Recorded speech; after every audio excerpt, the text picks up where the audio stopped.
ሰላም ቤተሰቦች እንዴት ናችሁ? ዛሬ የማሳያችሁ ሁለት መድኃኒቶችን ሪቪው ሰራላችኋለሁ። አንደኛው ቢሶፕሮሎል ነው፣ ሁለተኛው ደግሞ ሜቶፕሮሎል ነው። እነዚህ መድኃኒቶች ለሚያገለግሉት አንደኛ ለደም ግፊት፣ ለከፍተኛ ደም ግፊት፣ ሁለተኛ ለልብ ምት ፍጥነት፣ ሶስተኛ ደግሞ ለደረት ህመም ያገለግላሉ። ሁለቱም መድኃኒቶች ቤታ1 ሰሌክቲቭ ናቸው።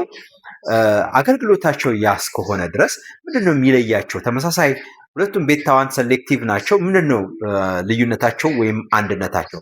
ይሄ ቢሶፕሮሎል ትንሽ ለየት የሚያደርገው ከአስማቲክ ፔሸንቶች ከዚህ ከሜቶፕሮሎል ይልቅ ቢሶፕሮሎልን ቢወስዱ የተሻለ ነው ይባላል። ሌላው ደግሞ ቢሶፕሮሎል የሚሰጠው አገልግሎት ከጥቅሙ አንጻር የተሻለ ከዚህኛው ከሜቶፕሮሎል የተሻለ አውትካም አለው።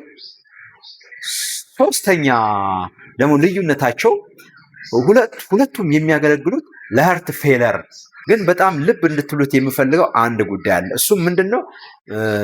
ሁለቱንም መድኃኒት ኦልተርኔቲቭሊ መጠቀም ይቻላል። ቢሶፕሮሎል ባይኖር ሜቶፕሮሎል መጠቀም ይቻላል። ግን እንዴት ነው መጠቀም ያለብን? ሐኪማችንን ማማከር ይገባናል።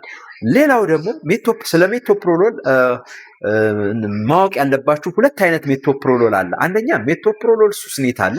ሁለተኛው ደግሞ ሜቶፕሮሎል ታርታሬት ይባላል። ሜቶፕሮሎል ሱስኔት የሚያገለግለው ለሀርት ፌለር ነው። ሜቶፕሮሎል ታርታሬት ግን ለደም ግፊት ብቻ ለደም ግፊት ነው የሚያገለግለው። ስለዚህ እናንተ ምናልባት ሜቶፕሮሎል የሚለውን ስያሜ ብቻ ይዛችሁ ፋርማሲ ገብታችሁ ቀያይራችሁ ብትጠቀሙ ሜቶፕሮሎል ሱስኔት ለሀርት ፌለር ሲያገለግል፣ ሜቶፕሮሎል ታርታሬት ግን ለደም ግፊት ነው የሚያገለግለው ማለት ነው። ይሄንን ከግምት ውስጥ እንድታስገቡ። በተጨማሪ ደግሞ የምነግራችሁ ነገር ምንድነው?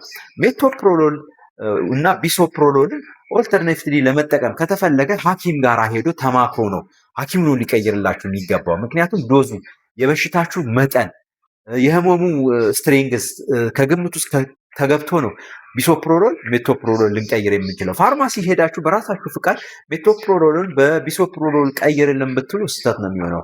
ተጨማሪ ደግሞ ከዚህ እንድትረዱ የምፈልገው እነዚህም መድኃኒቶች በቀጥታ ማቆም አደገኛ ነገር አለ።